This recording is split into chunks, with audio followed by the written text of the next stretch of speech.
तो तुमने कहा कि ट्यूशन पढ़नी है, तो हमें ट्यूशन क्यों पढ़नी पड़ती है? मतलब ट्यूशन पढ़ने की जरूरत क्या है? अच्छा समझने के लिए, समझने के लिए, बेसिक समझने के लिए क्यों ट्यूशन पढ़नी?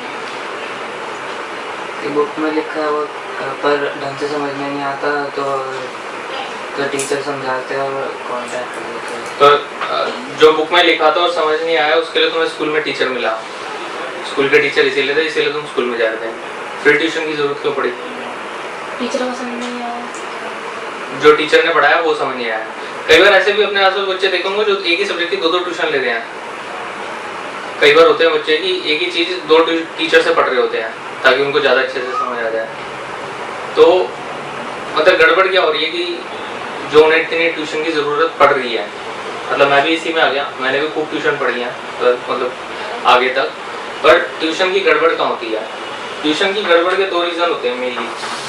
सबसे पहला कि जो उसकी नीड होगी कि टेक्निकल, जो तुमने कहा ना कि समझ नहीं आया, अब समझ नहीं आया कि एक रीजन है कि वो कोई चीज समझ नहीं आई, ठीक है, तो तुमने पहले कह दिया समझ नहीं आया।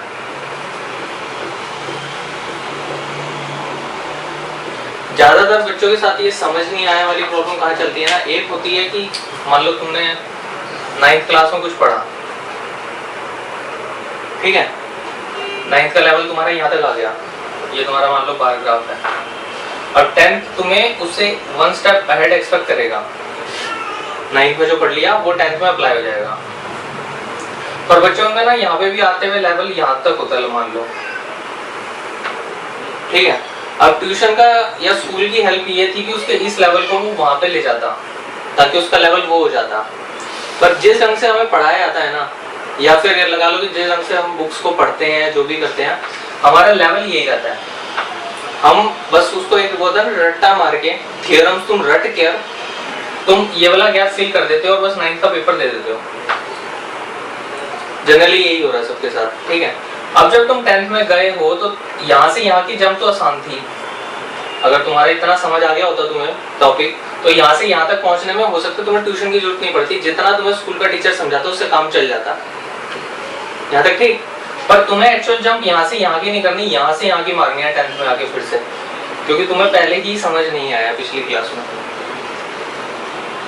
फिर यहाँ की जंप मारनी है तो जंप बढ़ जाती है, तुम्हें और अच्छा टीचर चाहिए और अच्छी ट्यूशन चाहिए जो ये गैप फिल कर सके। कोई हल्का फुल्का टीचर, स्कूल का टीचर, ट्यूशन का टीचर ये गैप फिल नहीं कर पाता क्योंकि गैप बढ़ गया है। और हो सकता है यहाँ तक भी अगर वो गैप फिल ना हो, यहाँ पे भी बस कोई टीचर मिल गया जिसने तुम्हारा काम चला दिया और तुम्हारा लेवल हल्का सा थोड़ा यहाँ पे बढ़ गया, पर 11th अपने आप में फिर एक्सपेक्टेशन बढ़ा देगी, 12th अपने आप में फिर एक्सपेक्टेशन बढ़ा देगी। तो कई बार जनरली देखा होगा कि बच्चों को ये रहता है कि सब्जेक्ट ही खराब है। कई बच्चों के दिमाग में होता है कि फिजिक्स खराब है, केमिस्ट्री खराब है, मैथ्स खराब है या बायो खराब है।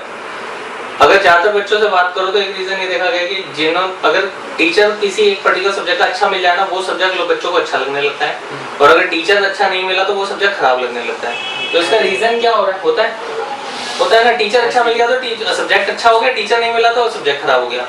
तो हो क्या रहा है कि वो अगर तुम्हें टीचर अच्छे से नहीं मिला, तुमने at the end of the day तुमने अच्छे से पढ़ाई नहीं करी, चाहे वो टीचर की वजह से थी या सेल्फ स्टडी थी, तुम्हारा मान लो 12th में लेवल तो पहुंचा यहाँ तक जो तुम्हें समझ आता था, और एक्सपेक्टेशन है यहाँ तक। अब एक आदमी की कैपेबिलिटी नहीं है कि वो इतना रट पाए, थोड़ा सा रट लिया, थोड़ा सा और रट लिया, पर मैथ्स इतनी नहीं रटी जा सकती। तो अगर बच्चा 12th में पहुंच गया, उसका इस ये लेवल है कि आता तो इतना है और मैथ 12th का मैथ एक्सपेक्ट इतना कर रहा है, तो उसको लग रहा है मैथ्स ही खराब है क्योंकि उसमें रटना इतना ज्यादा पड़ता है जो फिजिबल नहीं है, तो मैथ्स बुरी हो जाती है। वो क्या कहेगा, मैथ्स ही बुरी है या बायो बुरी है क्योंकि समझने वाला काम हुआ नहीं। मेरे को अपना बताता हूँ, मैंने 11th और 12th में कभी डीएनए का बनाया था, तो मैंने उससे पहले पढ़ा नहीं था वो डीएनए का स्ट्रक्चर, ठीक है। CTGA होता था ना मेरे ख्याल से, साइटोसिन, थियामिन, वो जी और ए से मिलता था, ठीक है। तो मैंने ये भी रटा कि ऐसे कुछ स्ट्रक्चर है, ये कुछ स्ट्रक्चर है, ठीक है। तो अगर जिसको एक कॉन्सेप्ट पता हो तो उसको ये पता है कि अगर एक डीएनए का स्ट्रक्चर बनाना है ऐसे बना दो, कोई भी CT यहाँ पे लिखा दो, जी यहाँ पे लिखा, बस इतनी भूल ना करना कि C को बाय चांस जी या ए से मिला दिया, AT और GC, C को A से मिलेगा, G से, C को G से, A को T से, मान लो ये वाली चीज है। तो तुमको अगर डीएनए का स्ट्रक्चर बना के आना, बस इतना ध्यान रखना सी को टी से ना मिला दो या ए से ना मिला दो, है ना। मेरे को यही नहीं पता था कि अच्छा ये भी कॉन्सेप्ट है, तो जो बुक में डायग्राम था मैं पूरा पढ़ के गया। उस टाइम को रटा कि सी टी है पहले वाला, पहली रो सी टी है, दूसरी रो ए जी है, तीसरी रो सी टी है। रटने की जरूरत नहीं थी उसे, तुम कोई भी दो ऐसे लाइनें बनाओ और ऐसे मिला दोगे तो काम करता, पर समझ है नहीं, समझ थी नहीं, तुम रट्टा मार मार के वो करने की कोशिश करते हो जो काम नहीं करती, गड़बड़ हो गई, ठीक है, ज्यादा रटना पड़ गया। तो ये एक रीजन रहता है कि समझ नहीं आया, तो उसका अगर ये वाला रीजन है कि इतना आता है, इतना एक्सपेक्टेड है, तो ये समझ नहीं आया तो फिल करना आसान है। पर अब ये नहीं पता तुम्हें कि कब वो कौन सा समझ नहीं आया, है ना, समझ नहीं आया, पर उसका रीजन क्या है, हो सकता है तुम्हारा पिछला कॉन्सेप्ट। इसका एक बहुत अच्छा इंडिकेटर ये है कि अगर ये तुम्हारे से नेक्स्ट क्लास में है, ठीक है, और इसको अब कोई सब्जेक्ट तुम्हें पढ़ाना है, अगर इसको लगता है कि मैं पढ़ा दूं, तो इसका मतलब इसका पिछले वाला क्लियर है। अगर अपनी क्लास में पूछ लेना, मेरे से पूछ लेना, हो सकता है मैं भी मना कर दूं कि नहीं पढ़ा सकता। उसका रीजन क्या है, पिछले वाला खुद ही क्लियर नहीं है, रो पीट के पूरा कर रखा है। हो सकता है आपको इतना सिलेबस आता था, 3-4 चैप्टर क्लियर नहीं है, तो दूसरे को पढ़ाने का मन नहीं है। टेक्निकली सेइंग, अगर इसने वो क्लास पास कर लिया तो वो तुम्हें सब्जेक्ट पढ़ा सकता है। इस टाइम ये किसी भी बच्चे को ट्यूशन दे सकता है अपनी प्रीवियस क्लास की। तुम मान लो 10th में क्लियर कर दिया, आज तुम 10th के बच्चों को ट्यूशन पढ़ा सकते हो, है ना, क्योंकि अगर वो वाली चीज पहले वाली क्लियर है, अगर नहीं क्लियर होगी तो नहीं पढ़ा पाओगे, ठीक है। एक ये वाली रिक्वायरमेंट होती है जो ट्यूशन आजकल बनती जा रही है, जहां तक ठीक। अब ये वाला हो गया कि ट्यूशन क्या माइंडसेट था जिसकी वजह से तुम ट्यूशन में गए। दूसरी चीज आती है वो पर्पस क्या सॉल्व करती है। अगर तुम मान लो ट्यूशन में चले गए तो उसने पर्पस क्या सॉल्व किया। मैंने जो देखा है, ट्यूशन जो है ना, मोटा मोटी 3 पर्पस सॉल्व करती है। कि अगर तुम कहीं पे ट्यूशन पढ़ने जाते हो, एक तो सबसे जो बड़ा पर्पस है ना वो है कि बिना ट्यूशन के टिक के नहीं बैठ के पढ़ सकते हम। अनलेस हम किसी की क्लास में चला जाए और टीचर सामने खड़ा होकर 3 घंटे किसी चीज को पढ़ाए तो हम 3 घंटे पढ़ लेंगे, पर हम घर में बैठ के कभी भी अपने आप से 3 घंटे नहीं निकाल सकते कि हम उसको पढ़ लें। और हम 3 घंटा लगातार नहीं पढ़ सकते, लगातार नहीं पढ़ सकते। अगर आप बैठोगे तो तुम बीच में जाएगा, एक बार टीवी देख लूँ, एक बार पानी पी लूँ तो इससे बात कर लूँ, वो सिर्फ। तो अगर पहला जो पर्पस सॉल्व होना है ना वो है टिक के नहीं बैठते हम, टिक के नहीं बैठना, ये पहला रीजन है। दूसरा एक माइंडसेट ये बन जाता है, जब तक कोई दूसरा हमें नहीं पढ़ने को कहेगा हम नहीं पढ़ेंगे। अगर कोई दूसरा कहेगा कि आज हम मैथ्स का 3rd चैप्टर शुरू करेंगे, तब तक हम 3rd चैप्टर शुरू ही नहीं करेंगे। एक बड़ा सेट पैटर्न बन गया है। अगर हम अपने आसपास देखें, हमें टॉपिक्स याद नहीं होते, एक्सरसाइजेज याद होती हैं। मैंने 3rd की 3.5 तक कर लिया, 2nd का 2.4 तक कर लिया, उसके भी 5 क्वेश्चन नहीं आ रहे तो वो नहीं किए। मतलब टॉपिक याद नहीं, अगर उनसे पूछा कि पिछले कौन सा टॉपिक तक टॉपिक याद नहीं आएंगे, पर एक्सरसाइज याद रहेंगे, ये एक्सरसाइज कर लिया, ये एक्सरसाइज नहीं की। होता है ऐसा क्लास में, मतलब एक्सरसाइजेज याद होती हैं, टॉपिक याद नहीं होता कि टॉपिक क्या पढ़ लिया। हो सकता है 2 चैप्टर लिखे अलग अलग हो पर मतलब एक ही हो, मतलब एक ही चैप्टर के 2 एक्सटेंशन बना रखे हो, पर हमें हुआ ये रहेगा नहीं हमने तो 2 चैप्टर करने हैं। हो सकता है टॉपिक एक ही हो पढ़ने, अगर पढ़ो तो, ठीक है। तो दूसरी ये रहती है कि कोई और इनिशिएट करेगा तुम्हें कि तुम्हें पढ़ना है, ये ट्यूशन में कवर हो जाता है। मान लो स्कूल में नहीं हुआ तो स्कूल वाले करवा रहे हैं कि ये ढंग से करवा दिया, अब ट्यूशन वाला जब तक नहीं करवा देगा ना कि हाँ तुम्हें भी ये चैप्टर करना है, तब तक हमें नहीं लगेगा। अदरवाइज हम पढ़ सकते हैं। अगर तुम देखो तुम्हें पढ़ने में मतलब एक्सटर्नल हेल्प की जरूरत है। देखा होगा कई बच्चे इस चीज़ की वेट करते हैं, जब तक अगर ट्यूशन अभी शुरू ही नहीं हुआ तो कैसे पढ़ें। हम करते हैं ना, मतलब जब तक शुरू ही नहीं है तो कैसे पढ़ें। अदरवाइज आप शुरू कर सकते हो। मतलब अगर मैथ्स की बुक दिखाइए, अगर तुम इसमें पढ़ रहे हो और इसमें क्या पढ़ने में इंग्लिश में प्रॉब्लम है, मतलब हमने बुक खरीद के लाया complex number and quadratic equation, इसमें पढ़ते ही ना क्लासेस बच्चे तो ऐसे भी रह जाते हैं कि सोचते हैं कि ट्यूशन में होने वाला है तो स्कूल का छोड़ देते हैं, और सोचते हैं कि स्कूल में तो हो चुका है, ट्यूशन में क्या पढ़ना है, ट्यूशन का भी छोड़ देते हैं। ना इधर के रहते ना उधर। मतलब ट्यूशन से प्रॉब्लम आई बल्कि, क्योंकि 2 नाव में सवार होने वाली बात होगी, है ना, ठीक है। तीसरी ट्यूशन वो पर्पस सॉल्व करता होगा कि समझा देता होगा, समझाने वाला, यहाँ तक ठीक। पर मेरे को ये लगता है कि इसका 50% ना ट्यूशन ये पर्पस सॉल्व करती है। अगर कोई बच्चा इसको 50 ये खुद कर पाए तो शायद उसको आधी ट्यूशन की रिक्वायरमेंट खत्म हो जाए। 21% ये होगी मान लो, 31% ये वाली प्रॉब्लम होगी। At the end of the day अगर वो खुद टिक के पढ़ पाए, अगर वो खुद टिक के पढ़ पाए ना, तो ये सबको खत्म कर सकता है वो। क्योंकि हो सकता है जो समझाने वाला काम वैसे ट्यूशन वाले ने 1 घंटे में कर दिया, जब तुम खुद पढ़ोगे तो तुम्हें 2 घंटे लग जाएंगे, 3 घंटे लग जाएंगे। ऐसा नहीं है कि तुम्हें नहीं आएगा। और अगर बाई चांस मान लो तुम्हारे एक सब्जेक्ट में ऐसे 100 कॉन्सेप्ट है, मतलब 15 चैप्टर होंगे, 15 चैप्टर में मान लो हर एक में तुम्हारे 5-5, 6-6 टॉपिक है, सब टॉपिक्स जो तुम्हें समझने होते हैं। मान लो तुम्हें नहीं समझ आया तो ऐसा नहीं होगा ना पूरा चैप्टर ही नहीं समझ आ रहा। उन 15 चैप्टर में एक चैप्टर का कोई 5-6 टॉपिक में 1-2 टॉपिक नहीं आ रहे होंगे। तो अगर मान लो तुम्हारे ऐसे 100 टॉपिक होते हैं पूरी एक बुक में, उसमें से मुश्किल से 5-6 ऐसे टॉपिक होंगे जो नहीं समझ आएंगे, बिल्कुल ही सर पैर ही नहीं समझ आ रहा। इसके लिए स्कूल के टीचर हैं। 5-6 टॉपिक तो कोई भी करा सकता है ना, 100 टॉपिक समझाना मुश्किल है, मुझे तो कुछ भी नहीं आता वो मुश्किल है। पर तुम कह दो कि हाँ इस पैराबोला में मेरे को ये समझ नहीं आ रहा कि इक्वेशन कैसे बनी है, तो वो कोई भी बता देगा, वो तुम्हें ये भी बता देगा तभी की तभी।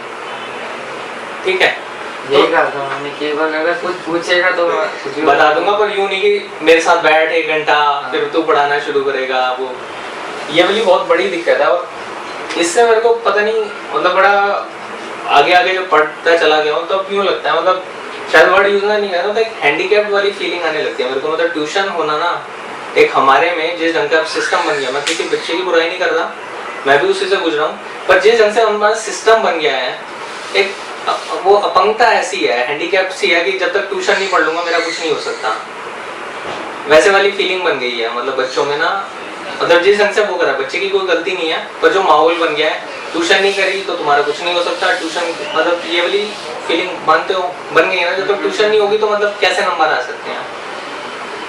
और वो चीज़ बड़ी गलत है। अगर ओवरऑल पिक्चर देखें तो अगर कुछ भी एफर्ट डाल के उससे बाहर निकल सकते हो तो निकलो उससे, पढ़ो। मैं ये नहीं कर रहा ट्यूशन, पर हो सकता है मतलब ट्यूशन पे अपनी ये वाला पॉइंट कम करने की कोशिश करो, टिक के बैठने वाला पॉइंट कम करने की कोशिश करो। ये वाला पॉइंट मेरे से घर में बैठ के नहीं हो पाता, मतलब सबके अपना अपना स्टाइल होगा, मेरा से घर में बैठ के नहीं हो पाता, तो मैं लाइब्रेरी में जाया करता था। तो अपने आसपास कोई लाइब्रेरी बनती है तो लाइब्रेरी में जाना शुरू करो। मैं केशवपुरम की लाइब्रेरी में जाता था 12th क्लियर करने के बाद। केशवपुरम में ये विजयपाल मेमोरियल लाइब्रेरी है, वहाँ पे बी पॉकेट सी या कोई सी ब्लॉक की मार्केट है, मेन मार्केट है केशवपुरम में, फेमस है वहाँ पे। किसी पूछोगे ना मेन मार्केट है, नाम क्या है? Vijaypal memorial library. मैं लिख के दे दूंगा एड्रेस उसका। हमें तो एक ही बोली थी, चांदनी चौक के पास DPL है ना, दिल्ली में। वो तो बहुत दूर होगी तुम्हारे। केशवपुरम वाली बिल्कुल नहीं है, और केशवपुरम वाली भी इतनी फेमस है, यहाँ पे पूरी दिल्ली के बच्चे आते हैं। और मेडिकल, नॉन मेडिकल, CA, तुम्हारा IAS, सिविल सर्विसेज के देखो छोटी छोटी लाइब्रेरी तो हर जगह होती है, कम्युनिटी सेंटर जितने भी होते हैं ना उनमें लाइब्रेरी होती है, पर इन्वायरमेंट नहीं बनता। तुम जाओ और कोई बैठा ही ना हो ना तो हो सकता है मन ही ना लगे पढ़ने का। पर जो ये केशवपुरम की लाइब्रेरी है इसमें हर टाइम 150-200 बच्चे होते हैं।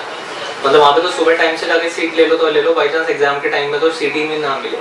और सस्ती बहुत है, 200-300 रुपये महीने का या 2 महीने का, ऐसा सही है उसका। तो वो सही है, उसका मैं एड्रेस दे दूंगा। तो मैंने ये वाली चीज़ फुलफिल करी। अगर मैं ट्यूशन मतलब टिक के बैठे हूँ, लाइब्रेरी में जाओ टिक के बैठे हूँ, तो ये बाकी सारी हुई। कैसे हुआ था? नवंबर में जब मैं MCA का दे रहा था, उससे पहले मैं कभी लाइब्रेरी में नहीं गया था। लास्ट मोमेंट पे पढ़ाई करने वाला है, कल एग्जाम शुरू होना है तो 2 दिन पहले पढ़ाई करता हूँ, मेरा ये पढ़ने का हिसाब रहा है। ठीक है, पर उससे कोई फायदा नहीं होता लाइफ में, क्योंकि आप एक बार रट के तो चले जाते हो, मार्क्स अच्छे आ जाते हैं क्योंकि ये फ्रेश याद क्या होता है। हो सकता है जिसने पूरे साल पढ़ा होगा उससे भी अच्छे मार्क्स आ जाए, क्योंकि फ्रेश याद क्या होता है। पर अगली क्लास में कुछ नहीं पता होता कि पिछली क्लास में क्या, जो मैं पिछला गैप बता रहा था ना वो वैसे ही बढ़ता चला जाता है। आपको कोई यूं ही नहीं पता है सर पर आपने क्या टॉपिक आज तक पढ़ लिए हैं, हमेशा एक नए टॉपिक नए ढंग से पढ़ाया जाता है। ठीक है, तो नवंबर में मैंने जिस कोचिंग से MCA की कर रहा था ना, वहाँ पे टेस्ट हुआ, 150 बच्चे थे और उसमें मेरी रैंक आई 50। एक इंस्टीट्यूट है कि 150 का बैच, उसमें मेरी रैंक है 50 नवंबर में। मार्च में एग्जाम होना है, मेन एग्जाम फरवरी मार्च में होना है। ठीक है, अगर 150 बच्चों में मैं 50 रैंक रखता हूँ, उसी के यहाँ पे 150 का है तो एक बैच है, ऐसे कम से कम 3 बैच होंगे, 500 बच्चों में क्या रैंक रही होगी। और वो तो एक इंस्टीट्यूट है, एग्जाम देने वाले कम से कम 5,000-10,000 बच्चे होते हैं किसी भी एग्जाम में देने जाओ। जैसे MCA में उतने नहीं बैठते मेडिकल की तरह, पर फिर भी बहुत बैठते हैं। तो लग रहा है कि मैं कहीं भी क्लियर हो पाऊंगा, कोई आसान नहीं थी। ठीक है, आज तक यहाँ है 7 नवंबर से मैंने वो लाइब्रेरी ज्वाइन करी, तो मैं बता रहा हूँ विजयपाल मेमोरियल लाइब्रेरी। जनवरी में मैंने एक एग्जाम दिया, उसमें मेरी आउट ऑफ 10,000 कुछ 429 ऐसी कुछ रैंक आई थी, ठीक थी, मतलब एमपी का था, एमसीए का वो। उसके बाद फरवरी में हुआ, मार्च में हुआ, और जैसे जैसे क्योंकि मैं पढ़ता रहा लगातार उसमें, लाइब्रेरी में जाता रहा, वो रैंक ऊपर जाते गए और मेरा दिल्ली एमसीए में आ गया। और डीयू एमसीए के वो चीज़ें जैसे आईआईटी इंजीनियरिंग का है और एम्स मेडिकल का है, वही डीयू एमसीए के लिए है, वैसे में मेरा नंबर आ गया। तो मैं आज तक उसका क्रेडिट देता हूँ उस लाइब्रेरी को। अगर वो लाइब्रेरी नहीं आती तो मेरे में इतनी कैपेसिटी नहीं थी मैं घर में टिक के बैठ के पढ़ लूँ। कई बार आलस आ जाता ना कि जाने का आधा पौना घंटा, आने का आधा पौना घंटा, और मान लो 3 ही घंटे हैं तो लगेगा 2 घंटे तो आने जाने में लगा दिए, घर पे बैठ के पढ़ लेते। पर फिर भी मैंने समझा कि फिर भी लाइब्रेरी जाऊँ, क्योंकि आधा 1 घंटा अदरवाइज तो पढ़ लूंगा ना, घर में बैठ के तो 3 घंटे होते हैं, फिर भी 1 घंटा नहीं पढ़ता मैं। तो ये टिक के बैठ जाना ट्यूशन का बड़ा वो है, और कहीं ना कहीं ये ट्यूशन ना, मतलब मैं तो ये वर्ड यूज करूँगा, पंक्ता सी लाती जा रही है हमारे में, हैंडीकैप से होते जा रहे हैं कि जब तक कोई दूसरा हमें साथ में नहीं खड़ा होगा हम तो नहीं पढ़ सकते, जो बहुत गलत है। एक फिर अब जब बच्चों को पढ़ाना था ना, मतलब मेरा इंटरेस्ट इस चीज़ में क्यों था, मतलब मेरे को ये नहीं था मेरे को ट्यूशन पढ़ाने का वो चीज़ थी, मतलब खुद ही ये था कि गड़बड़ का है। और आज भी अगर मैं इस एनसीईआरटी को पढ़ूँ तो मैं बोर हो जाता हूँ। लिखा इस ढंग से बाय, एक के बाद एक एक चीज़ रटवाते जाते हैं, एक थ्योरम आएगी, दूसरी थ्योरम आएगी, तीसरी थ्योरम आएगी, तुम्हें सर पैर ही नहीं पता कि कहाँ से क्या करवा दिया है। अगर तुमसे बुक बंद करवा के पूछ लो कि क्या पढ़ लिया, पता ही नहीं। थ्योरम रटी हुई है, हाँ वो वाली थ्योरम है, हाँ रटी, हाँ ये याद है, मैं सॉल्व कर सकता हूँ, पर क्यों है नहीं पता, होता है ऐसा, ये वाली चीज़। तो इस चीज़ पे जो मैंने अभी जैसे थोड़े नोट्स बना रहा था, तो मैंने क्या पढ़ाने का वो किया, वैसे मैंने तो मैथ्स खुद ही करी थी 11th से। खुद ही करिए तो मतलब टिक के बैठ के पढ़ा तभी करी होगी, अगर टिक के बैठ के नहीं पढ़ा, मतलब ट्यूशन का वही मैं कह रहा हूँ ना, ट्यूशन का जरूरत क्यों नहीं पड़ी, क्योंकि खुद टिक के बैठ के पढ़ लिया। अगर कोई टिक के, और अगर एक और बात बताता हूँ, जो मैं 50% निकाला था ना, अगर तुम टिक के बैठ के पढ़ लोगे और जो खुद जो 20% लगाओगे, वो जो समझने वाला पार्ट है, वो बहुत आगे तक काम आएगा। कोई दूसरा तुम्हें पक्की पकाई दे दे तो एक समझ आती है, और जब तुम्हें खुद पकानी पड़ेगी वो चीज़ अपने दिमाग में, एक बार पढ़ी नहीं समझ आई, दूसरी बार पढ़ी नहीं समझ आई, तीसरी बार पढ़ी नहीं समझ आई, तो जब वो तीसरी बार, चौथी बार, 5वीं बार में समझ आएगी ना, तो वो बहुत ही अच्छे से समझ आएगी, है ना। हाँ, क्या अगर दूसरे को बताएंगे तो फिर और अच्छी तरह से बता सकते, और अच्छी तरह से बताते हैं। अगर एप्लीकेशन है तो और अच्छी तरह से, टाइम भी कम लगेगा हमें दूसरे के मुकाबले, अगर समझ अच्छी तरह से आ गया। तो ये वाला ट्यूशन का है। तीसरी चीज़, मतलब जिस ढंग से बुक्स लिखी हुई हैं थोड़ी डिफिकल्ट तो हैं, इनमें एक चीज़ इन्होंने कर रखी है कि जो अगर हम आर डी शर्मा, लक्ष्मीर सिंह जो भी तुमने करा, उनमें क्या होता है, उनमें सिर्फ क्वेश्चन होते हैं, तो एक ढंग से मतलब हर एक सब्जेक्ट की फील होती है। तुमने वो तारे ज़मीन पर मूवी देखी है, उसमें जो बच्चा पढ़ नहीं रहा होता तो वो उसके पिताजी को दिखाता है ना, वो चाइनीज सा बॉक्स दिखा के समझो इसमें क्या लिखा है। तो एक ढंग से मैथ्स एक चाइनीज, हर एक सब्जेक्ट एक चाइनीज वो है। अगर तुम्हें बायो समझ आ गई तो तुम उसका मतलब समझ रहे हो, नहीं समझ आई तो मतलब ये कहते हैं ना, हम एक सब्जेक्ट को जानते हैं, इसका मतलब हम उस सब्जेक्ट की लैंग्वेज को जानते हैं। तुम्हें पाई वर्ड सुन के कुछ फील आ रही है, अदरवाइज अगर किसी ने मैथ्स नहीं पढ़ा हुआ, तुम कह दो ये क्या है, पता नहीं, तुम पुल सा बनाया हो तो मतलब उसकी फील ही नहीं आ रही ना, हमारे वो एक अलग ही एलियन वर्ड है, ठीक है। तो ये वाला पढ़ने पे होता है। तो मैंने जो पढ़ने का वो करा ना, एक तो 5 पढ़ लेते हैं, तो मैंने जो पढ़ने का करा वो ये करा कि थोड़ा सा टॉपिक को जोड़ पाऊँ बच्चों के। तो मैंने जब बच्चों को पढ़ाना शुरू किया तो मैंने देखा कि ज्योमेट्री अगर वीक है जनरली, या तो शायद होता होगा कि बच्चों की कहीं अगर समझने का काम नहीं करो तो ज्योमेट्री बहुत मुश्किल पड़ती है, क्योंकि ज्योमेट्री में तुम रट नहीं सकते हो। मतलब दूसरी इक्वेशन में तुम मान लो x + y का होल स्क्वायर की रट भी लोगे, x² + y² + 2ab। हाँ, अभी ज्योमेट्री में अगर ये फिगर है और तुम्हें ये नहीं पता ये एंगल क्या करता है, ये एंगल कहाँ से बन रहा है, तो तुम कभी कर ही नहीं पाओगे, क्योंकि एग्जाम में बस वो फिगर बन के आएगी, ठीक है। तो इस चीज़ का मैंने करा था। तो जैसे मैंने अभी बच्चों को बताई कि डिस्टेंस फॉर्मूला याद होगा, क्या होता है, क्या होता है, डिस्टेंस फॉर्मूला निकालते हैं, 2 पॉइंट में डिस्टेंस बनाते हैं, क्या होती है उसकी इक्वेशन, रूट, मान लो ये 2 पॉइंट है x1 y1, और x2 y2। इन दो पॉइंट्स के बीच में डिस्टेंस निकालना है, क्या है? x1 minus x2 whole square minus y2 minus y1 का होल स्क्वायर और ऊपर रूट। अच्छा, ये गलत बताया सही? गलत होता है, नहीं बताइए ठीक क्या बता दिया। चलो मान लो तुमने ठीक बताया, मान लेते हैं ये हो गया, तुमने रटा हुआ था। मान लो मैं तो कहता हूँ तुम्हें नहीं पता, तुम भूल जाओगे डिस्टेंस फॉर्मूला क्या है, इन दो पॉइंट में डिस्टेंस निकालना है और तुम्हें सिर्फ पाइथागोरस थ्योरम आती है, निकाल सकते हो डिस्टेंस फॉर्मूला। कैसे? ये x1 है तो इसका मतलब ये x1 है, ये पता है, कार्टेशियन देखना आता है। तो अगर यहाँ पे x1 लिखा हुआ है तो उसका मतलब ये पॉइंट x1 है और यहाँ x2 लिखा है तो ये x2 है, मतलब ये तुम्हारी चीज x1 है और ये तुम्हारी चीज x2 है, ये पता है। ये तुम्हारी चीज y2 है और ये तुम्हारी चीज y1 है, यहाँ तक ठीक है। अगर ये x1 है ये x2 है, ये साइड की लेंथ कितनी हुई BC की? x2 minus x1। AB length कितनी हुई? y1 minus y2। AB y1 minus y2 करेंगे तो AB बच जाएगा, बन गया, आ गया AB प्लस BC का होल स्क्वायर।